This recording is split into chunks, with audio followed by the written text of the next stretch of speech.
അസ്സലാമലൈക്കും guys, welcome back to Sara connect. അപ്പോൾ എങ്ങനെയാണ് പെട്ടെന്ന് നമുക്ക് ഫ്രഞ്ച് ഫ്രൈസ് ഉണ്ടാക്കുന്നത് നോക്കാം. ഞാൻ പൊട്ടറ്റോ എടുത്ത് 1 സെൻറ്റിമീറ്റർ ഇഞ്ചിൽ കട്ട് ചെയ്ത് തണുത്ത വെള്ളത്തിലിട്ട് കഴുകി അതിൻ്റെ സ്റ്റാർച്ചൊക്കെ കളഞ്ഞ് ഒരു സൈഡിൽ വെള്ളം തിളപ്പിക്കാൻ വെച്ചു.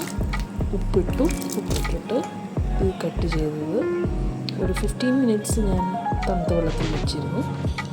തിളയ്ക്കുന്ന വെള്ളത്തിൽ തിളയ്ക്കുന്ന വെള്ളമല്ല, ഒരു മീഡിയം തിളപ്പുള്ള വെള്ളത്തിൽ ഇട്ടു, സ്ട്രെയിൻ ചെയ്തു.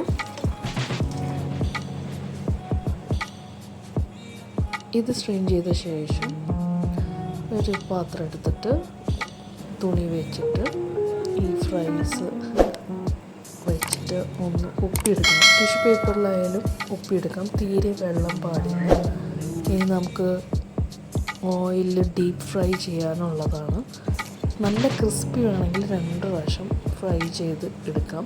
ഞാൻ ഫസ്റ്റ് ഒന്ന് ഡീപ്പ് ഫ്രൈ ചെയ്ത് കഴിഞ്ഞിട്ടാണ് കോൺ സ്റ്റാർച്ച് വെച്ച് ഡസ്റ്റ് ചെയ്തിട്ട് വീണ്ടും ഒന്ന് ഫ്രൈ ചെയ്തെടുത്തു. പക്ഷെ നല്ല സോഫ്റ്റായിട്ടാണ് എനിക്കങ്ങനെ. ഇതെല്ലാം മീഡിയം ഹീറ്റിലാണ് ചെയ്തത്. അധികം ഹൈ ഫ്ലെയിമിൽ വെച്ച് കഴിഞ്ഞാൽ അത് കരിഞ്ഞു പോകാൻ സാധ്യതയുണ്ട്. അപ്പോൾ നോർമൽ മീഡിയം ഹീറ്റിൽ ചെയ്ത് കഴിഞ്ഞ് സീസണിങ് ചെയ്ത് നിങ്ങൾക്ക് ഇഷ്ടമുള്ള സീസണിങ് ചെയ്യാം.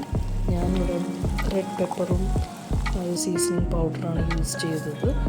എന്നിട്ട് ഇത് സ്ട്രെയിൻ ചെയ്തതിന് ശേഷമാണ് ഞാനത് സീസണിങ് അങ്ങനെ ഫ്രൈസ് റെഡിയായതിന് ശേഷം ഞാൻ സീസണിങ് പൗഡറും റെഡ് പെപ്പേഴ്സും കൂടി ആണ് ഫ്രൈസിൻ്റെ മുകളിലൊന്ന് സ്പ്രിങ്കിൾ ചെയ്തത്. അപ്പോൾ ഇന്നത്തെ വീഡിയോ ഇത്രയേ ഉള്ളൂ. Thank you for tuning into Zara Connect. Thank you for watching.